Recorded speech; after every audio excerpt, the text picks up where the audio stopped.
നമ്മുടെ യേശു കർത്താവ് ഈ ലോകത്തിൽ ആയിരുന്നപ്പോൾ പലരെയും സൗഖ്യമാക്കിയിട്ടുണ്ട്, പലരുടെയും കണ്ണുനീര് തുടച്ചിട്ടുണ്ട്, പലരുടെയും ജീവിതത്തിൽ അത്ഭുതങ്ങൾ ചെയ്തിട്ടുണ്ട്.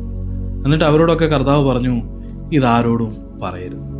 ഇതേ സമയം തന്നെ യേശു കർത്താവിൻ്റെ ശിഷ്യന്മാരെ വിളിച്ചിട്ട് കർത്താവ് പറയാണ്, നീ എന്നെക്കുറിച്ച് ലോകമെമ്പാടും ഭൂമിയുടെ അറ്റത്തോളം എൻ്റെ സാക്ഷിയായി തീരുവിൻ, എന്നെക്കുറിച്ച് അവരോട് പറയുവിൻ, സുവിശേഷം അവരോട് പറയുവിൻ.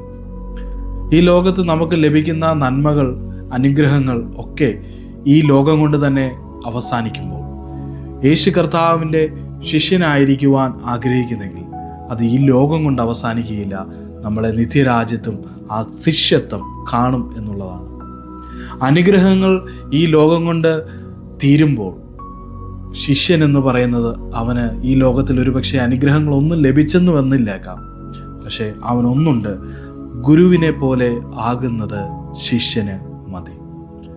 യേശു കർത്താവിൻ്റെ അതേ ഭാവം തന്നെ, യേശു കർത്താവിൻ്റെ അതേ മനോഭാവം തന്നെ, യേശു കർത്താവിൻ്റെ അതേ സ്വഭാവം തന്നെ ഒരു ശിഷ്യൻ്റെ ജീവിതത്തിൽ കാണുവാൻ സാധിക്കും.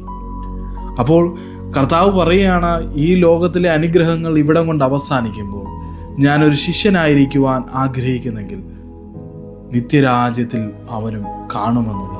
ആ ഒരു ഉറപ്പാണ് സ്വർഗത്തിലെ ദൈവം നമുക്ക് തരുന്നത്. ഈ പകൽക്കാലം നമ്മൾ കർത്താവിനോട് ചോദിക്കണം, ഞാൻ ദൈവത്തിൽ നിന്ന് നന്മകൾ മാത്രം വാങ്ങി ഈ ലോകത്തിൽ ഒതുങ്ങിക്കൂടുവാനാണോ, അതോ അവൻ്റെ ശിഷ്യനായിരിക്കാൻ, അവൻ്റെ മനോഭാവത്തിൽ അവനെ പോലെ ആയിത്തീരുവാൻ അങ്ങനൊരു ആഗ്രഹം എൻ്റെ ഹൃദയത്തിലുണ്ടോ, അങ്ങനൊരു പ്രാർത്ഥന എൻ്റെ ജീവിതത്തിലുണ്ടോ? ഒരിക്കലെങ്കിലും നമ്മുടെ അനുഗ്രഹത്തിന് വേണ്ടി നമ്മൾ പലപ്പോഴും കർത്താവിനോട് പ്രാർത്ഥിച്ചിട്ടുണ്ട് അല്ലേ?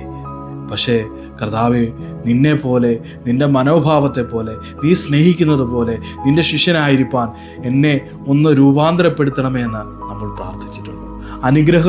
അനുഗ്രഹങ്ങൾ വാങ്ങിക്കുന്ന പലരും ഈ ലോകം കൊണ്ട് ഇവിടെ അവസാനിക്കുമ്പോൾ ശിഷ്യനായിരിക്കുന്ന പലരും നിത്യരാജ്യത്തിൽ അവനോടൊപ്പം കാണുമെന്ന് കർത്താവ് വാഗ്ദത്തം നൽകിയിട്ടുണ്ട്. ഈ പകൽക്കാലം അവൻ്റെ ശിഷ്യനായിരിക്കുവാൻ നമ്മളെ തന്നെ ഏൽപ്പിച്ചു കൊടുക്കാം. God bless you all. ദൈവം നമ്മളെ അനുഗ്രഹിക്കട്ടെ.